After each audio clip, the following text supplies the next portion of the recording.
Well, here we are again at the Burnley Bungalow, and before we actually have a quick look at the bathroom, because that's where most of the work's been done, I'm interested in testing the DJI Pocket cameras again. The Pocket 2 is currently taking my picture now. It's the one I've been using for a few years. Steve owns the DJI Pocket 3, so I'm going to actually swap over cameras and move on to his camera. Now I'm using the first generation DJI mic. The DJI Mic 2 comes with the Pocket 3. It's all numbers, isn't it? So I'm going to say cut on this one and reappear on the Pocket 3. Welcome back, and this is the Pocket 3, but I'm not using the DJI Mic 2 because we've just found out it wasn't charged up. So what you're hearing me now on is the built-in mics, which are supposed to be much better on the Pocket 3 than the Pocket 2. So this is a worthwhile test anyway.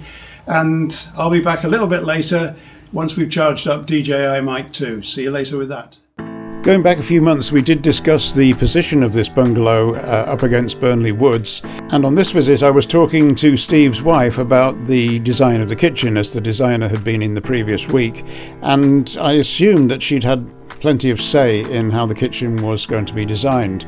It turned out that she had a lot more than that to say about the whole thing, as she spotted the bungalow herself during a walk through the Burnley Woods some time ago, and she suddenly got this vision of how a bungalow like this could be developed and what it could look like. So unknown to me, the whole of this bungalow design was her idea, and no doubt she's looking forward to it being completed next spring.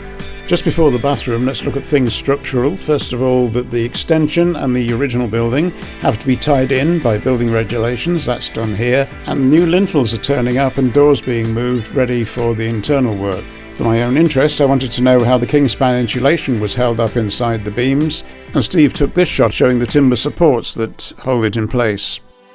Turning on the work lights in the bathroom, let's see how that's been going on. Round to the right, where you will see the window which opens out onto the woods at the back if you wish to open it.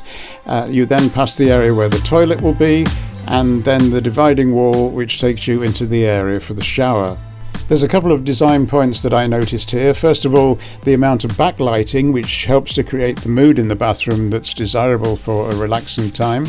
And the second thing is the immaculate work done by the tiler, who's made all the seams where you would normally see grout lines more or less invisible. You can see where the overhead shower fittings will be, but this will not come to fruition until the ceiling is in place.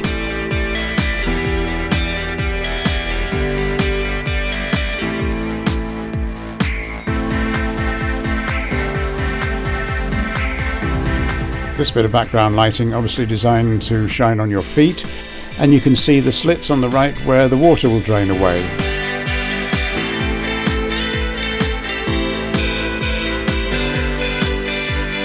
The contrast panel behind the bath is also well lit, and if we look closely at that, you will see just how good the tiler is at finishing off the corners and the edges.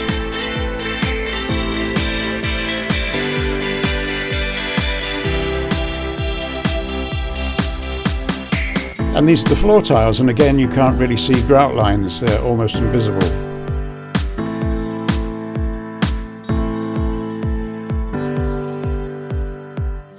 So I'm back on the DJI Pocket 3, and this time I've got DJI Mic 2. We're back at Steve's old bungalow because he's been charging the mic up in his office, and so I've finished my little tour for the day. Mainly the bathroom I've seen, and the site's been cleared, and I've had a play on one of the machines, but don't tell anyone, the builders weren't there. Anyway, that's my visit to Burnley, a short one this time, but I've got a visit to Bulgaria as a plan now, so I'm going to have to say goodbye. See you next time.